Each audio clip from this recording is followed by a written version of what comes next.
राज्य मंत्रिमंडल ने बुधवार को पर्यटन नीति 2023, राज्य जैविक और प्राकृतिक कृषि नीति, मेघालय विज्ञापन नीति 2023 और drug reduction elimination and action mission को मंजूरी दे दी। मुख्यमंत्री कॉनराड के संगमा ने कहा कि पर्यटन नीति आखिरी बार 2011 में बनाई गई थी और तब से पर्यटन क्षेत्र में बहुत कुछ बदल गया है, जिससे वर्तमान स्थिति के लिए एक विस्तृत अनुकूलन की आवश्यकता है। विस्तार से बताते हुए उन्होंने कहा कि पर्यटन नीति इसके विकास की प्रक्रिया को एक उचित आकार और संरचना प्रदान करेगी, क्योंकि कई विकास हुए हैं लेकिन व्यवस्थित तरीके से नहीं। उन्होंने कहा कि नीति विभिन्न पहलुओं जैसे स्थिरता, रोजगार सृजन, उद्यमियों, सामुदायिक भागीदारी, प्रौद्योगिकी के उपयोग और आजीविका और स्थिरता को अधिकतम करने के लिए विभागों के बीच सहयोग पर ध्यान केंद्रित करेगी। The idea is really to give a proper shape and structure to the overall tourism sector, keeping in mind the current situation that is there in the overall sector. Now, what we see is that things are happening in tourism. A lot of things are happening, but then this is not happening in a systematic and structured manner. And the policy is basically meant to give a complete shape to the entire process in which we want the tourism sector to grow. And therefore, we have realized that we need to look at aspects of, say, for example, sustainability. We are seeing that in many parts of the world where we want sustainable tourism to be there, there are certain guidelines as to how people can visit or should visit certain locations. So, for example, in the Living Root Bridge, is it good to have 1,000 people standing on the bridge every day, or should it be controlled in some manner?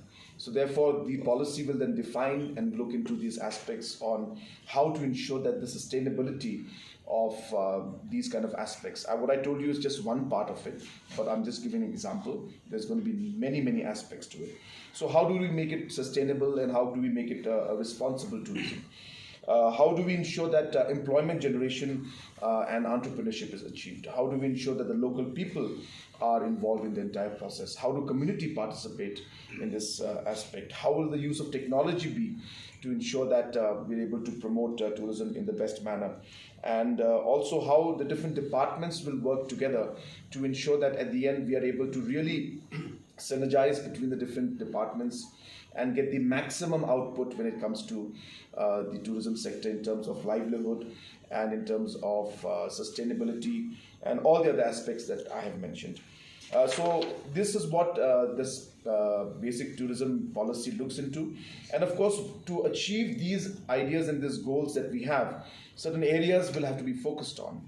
So for example, we need to focus on creating the right infrastructure in many areas. That means rooms, that means roads, that means public facilities and utilities, so on and so forth.